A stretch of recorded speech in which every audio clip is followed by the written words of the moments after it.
Selon l'article L 1251-2 du Code du travail, est un entrepreneur de travail temporaire toute personne physique ou morale dont l'activité exclusive est de mettre à la disposition temporaire d'entreprises utilisatrices des salariés qu'en fonction d'une qualification convenue, elle recrute et rémunère à cet effet. Que recoupe véritablement cette notion d'entreprise de travail temporaire ? Quelles sont les obligations de ces entreprises ? C'est ce que nous allons voir.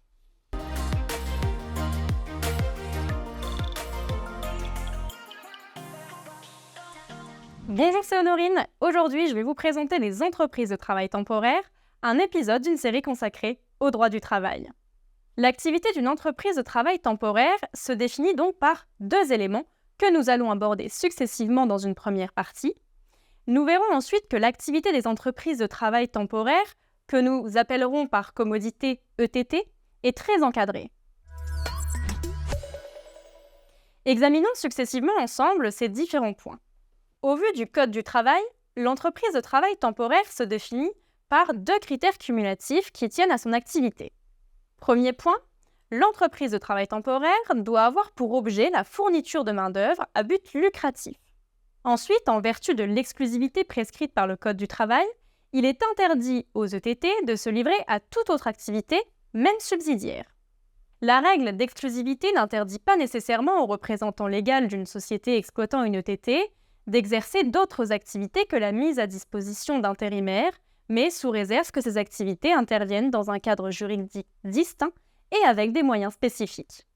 Par dérogation au principe d'exclusivité, les ETT peuvent exercer en premier lieu des activités de placement privé prévues par l'article L 5321-1 du Code du travail. L'activité de placement consiste à fournir à titre habituel des services visant à rapprocher offre et demande d'emploi sans que la personne physique ou morale assurant cette activité ne devienne partie aux relations de travail susceptibles d'en découler. L'activité d'entreprise à temps partagé est également possible en second lieu. Pour éviter que les salariés intérimaires soient privés de salaire, les entreprises de travail temporaire doivent être officiellement déclarées à l'inspecteur du travail avant de commencer à prêter de la main-d'œuvre. Leur solvabilité doit être par ailleurs garantie. C'est l'objet de la garantie financière. Commençons par la déclaration administrative préalable. L'activité d'une ETT ne peut donc être exercée qu'après déclaration préalable à l'autorité administrative. Cette déclaration préalable, qui comporte un certain nombre de mentions obligatoires, doit être datée et signée par l'entrepreneur et adressée à l'inspecteur du travail dont relève le siège de l'entreprise. Cette obligation de déclaration préalable est une disposition d'ordre public. L'entrepreneur de travail temporaire qui exerce son activité sans avoir effectué la déclaration préalable est passible des sanctions prévues aux articles L 1255-2 et L 1255-12 du Code du travail. Le tribunal peut également ordonner l'interdiction d'exercice de l'activité d'entreprise de travail temporaire pour une durée de 2 à 10 ans. De plus, en cas de risque sérieux de préjudice pour les salariés temporaires, une procédure rapide permet au président du tribunal judiciaire d'ordonner la fermeture de l'ETT pour une période d'au plus 2 mois. Continuons avec la garantie financière. Une ETT doit, pour exercer son activité, justifier à tout moment d'une garantie financière. Celle-ci est destinée à assurer, en cas de défaillance de sa part, notamment le paiement du salaire et de ses accessoires, ainsi que l'indemnité de fin de mission et de l'indemnité compensatrice de congés payés des salariés temporaires. Il s'agit également de garantir le paiement des cotisations obligatoires et des remboursements des prestations sociales de sécurité sociale à l'égard de ces mêmes organismes dans le cas où l'entreprise de travail temporaire n'aurait pas acquitté les cotisations dans les délais prescrits. Le montant de la garantie est calculé pour chaque ETT en pourcentage du chiffre d'affaires réalisé au cours du dernier exercice social et certifié par un expert comptable dans les 6 mois de la clôture de l'exercice. Ce mécanisme permet, nous l'avons vu, de contrecarrer les défaillances éventuelles des ETT. Est considérée comme défaillante l'ETT qui, à l'expiration d'un délai de 15 jours suivant une mise en demeure, émanant d'un salarié ou d'un organisme de sécurité sociale, n'a pas payé tout ou partie de ses dettes. L'obligation de garantie financière est, comme l'obligation de déclaration préalable, une disposition d'ordre public. L'entrepreneur de travail temporaire qui exerce son activité sans avoir obtenu la garantie financière est passible des sanctions. Le tribunal peut ordonner l'interdiction d'exercice de l'activité d'entreprise de travail temporaire pour une durée de 2 à 10 ans. De plus, en cas de risque sérieux de préjudice pour les salariés temporaires, une procédure rapide permet au président du tribunal judiciaire, ex-tribunal de grande instance, d'ordonner la fermeture de l'ETT pour une période d'au plus 2 mois. Le juge peut être saisi par l'inspecteur du travail ou un agent de contrôle des URSSAF. Avant de poursuivre sur l'encadrement et le contrôle des ETT, je vous propose un zoom sur le mécanisme de substitution de l'entreprise utilisatrice. Lorsque la garantie financière ne suffit pas à couvrir l'ensemble des créances, l'entreprise utilisatrice est substituée à l'ETT.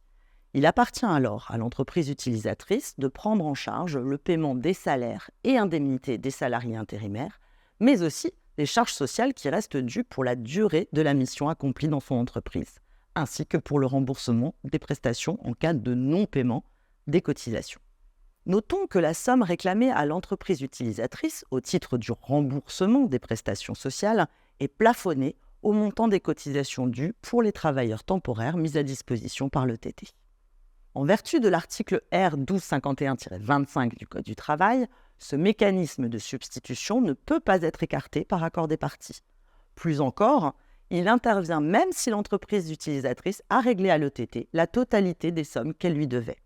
La mise en jeu de la substitution de l'entreprise utilisatrice suppose que la garantie financière ait été appelée à jouer et se soit révélée insuffisante. Il s'agit donc d'une garantie subsidiaire. L'entreprise utilisatrice est saisie par un créancier, salarié, URSSAF, institution sociale, d'une demande en paiement dans un délai de 10 jours par lettre recommandée avec accusé de réception ou remise en main propre contre décharge. À la suite du paiement des sommes dues au titre du mécanisme de substitution, l'entreprise utilisatrice est subrogée dans tous les droits des salariés et organismes sociaux contre l'entreprise de travail temporaire défaillante. Examinons rapidement d'autres formalités auxquelles est tenu l'ETT et qui peuvent faire l'objet d'un contrôle.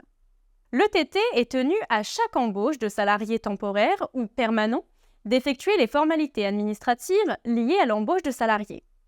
Retenons à titre principal la déclaration préalable à l'embauche. L'ETT est, de plus, tenu sous peine de sanction pénale d'adresser chaque mois à Pôle emploi le relevé des contrats de mission conclus durant le ou les mois précédents et ayant pris fin ou en cours d'exécution durant le mois précédent. Le relevé est utilisé notamment pour la vérification des droits des salariés temporaires aux allocations d'assurance chômage. Le relevé mensuel des contrats de mission tient de plus lieu d'attestation d'assurance chômage pour les salariés temporaires. Le contrôle de l'activité de travail temporaire s'exerce par communication et vérification de documents que nous avons listés.